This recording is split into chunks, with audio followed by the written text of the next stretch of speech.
વિજ્ઞાન, વિચાર અને નવીનતાનું કેન્દ્ર ગુજરાત સાયન્સ સિટી.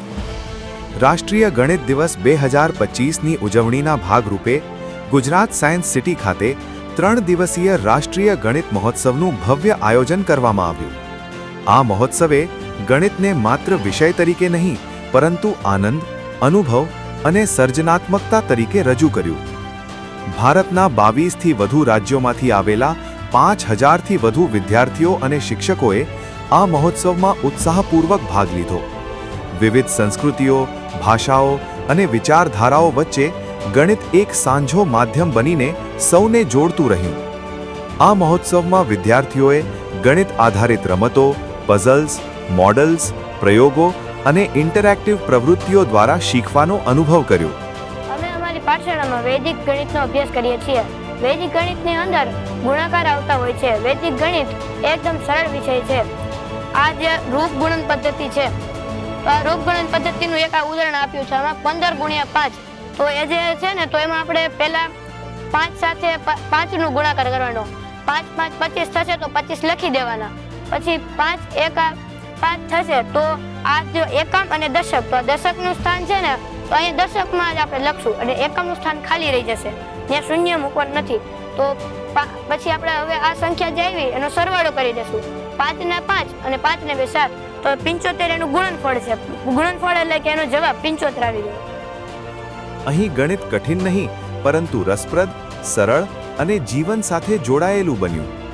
ગણતરીથી આગળ વધીને વિચારશક્તિ, તર્ક અને સમસ્યા હલ કરવાની ક્ષમતા વિકસાવવા પર ખાસ ભાર મૂકવામાં આવ્યો. સ્ટેમ શિક્ષણના માધ્યમથી વિદ્યાર્થીઓએ પોતાના વિચારોને પ્રોજેક્ટ્સ અને પ્રદર્શન સ્વરૂપે રજૂ કર્યા. નવીનતા, વૈજ્ઞાનિક દૃષ્ટિકોણ અને સર્જનાત્મકતા દરેક જગ્યાએ જોવા મળી. My name is Altamish bin Iqbal. I am from AJS Hajinar, Jammu and Kashmir. Today I'll make a project on types of angles, जिससे हम सीख सकते हैं कि कौन सा एंगल कितने डिग्री का है, उसका नाम क्या है और वो कौन से एंगल से छोटा है और कौन से एंगल से बड़ा है. ये हमने एक वर्किंग मॉडल बनाया है. ये सब कुछ वेस्ट मटेरियल से बना है. हमने इसको बनाया जैसे हमें नहीं पता है ये 50 डिग्री का एंगल है, हमें नहीं पता है इनमें से कौन सा एंगल है. ये ऑब्ट्यूज एंगल है, लाइट नहीं जले, हमें नहीं पता है. अगर इसको हम एक्यूट एंगल पे लगाएंगे लाइट जल जाएगी. इससे हमें पता चल जाएगा ये एक्यूट एंगल है, 50 डिग्री का है. ऐसे ही और भी एंगलों के बारे में हमने बनाया है. इससे हम आसानी से जान सकते हैं. શિક્ષકો અને માર્ગદર્શકોના માર્ગદર્શન હેઠળ વિદ્યાર્થીઓને નવી દિશા અને આત્મવિશ્વાસ પ્રાપ્ત થયો. આ મહોત્સવે math for all, learning with fun ના સંદેશને સાર્થક બનાવ્યો. ગણિત સમાજ માટે કેટલું મહત્વપૂર્ણ છે અને રોજિંદા જીવનમાં તેની કેવી અસર પડે છે તે આ કાર્યક્રમ દ્વારા સ્પષ્ટ રીતે રજૂ થયું. સમાપન સમારંભે ભાગ લેનાર વિદ્યાર્થીઓના ચહેરા પર આત્મસંતોષ અને આનંદ સ્પષ્ટ જોવા મળ્યો. ગણિત પ્રત્યેનો ભય દૂર કરી તેને મિત્ર બનાવવાનો આ પ્રયાસ સફળ રહ્યો. ગુજરાત સાયન્સ સિટી હંમેશા વિજ્ઞાનને સમાજ સાથે જોડવાનું કાર્ય કરતી રહી છે. આવી પ્રવૃત્તિઓ દ્વારા તે ભવિષ્યના વૈજ્ઞાનિકો, ઇજનેરો અને વિચારકોને ઘડવામાં મહત્વપૂર્ણ ભૂમિકા ભજવી રહી છે. નમસ્કાર, doctor Chandramouli Joshi, national chairman all India Ramanujan maths club.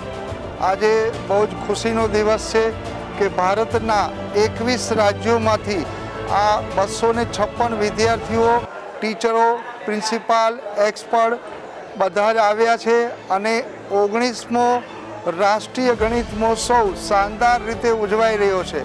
સાથે સાથે નેશનલ મેથ્સ કાર્નિવલ અને આપણા રામાનુજનના જન્મજયંતિ નિમિત્તે એ જન્મજયંતિ સેલિબ્રેશન પણ સાયન્સ સિટીના સહયોગથી શાનદાર કરી રહ્યા છે. રાષ્ટ્રીય ગણિત મહોત્સવ 2025, જ્યાં ગણિત બન્યું આનંદ, શિક્ષણ બન્યું અનુભવ અને ભવિષ્ય બન્યું ઉજ્જવળ.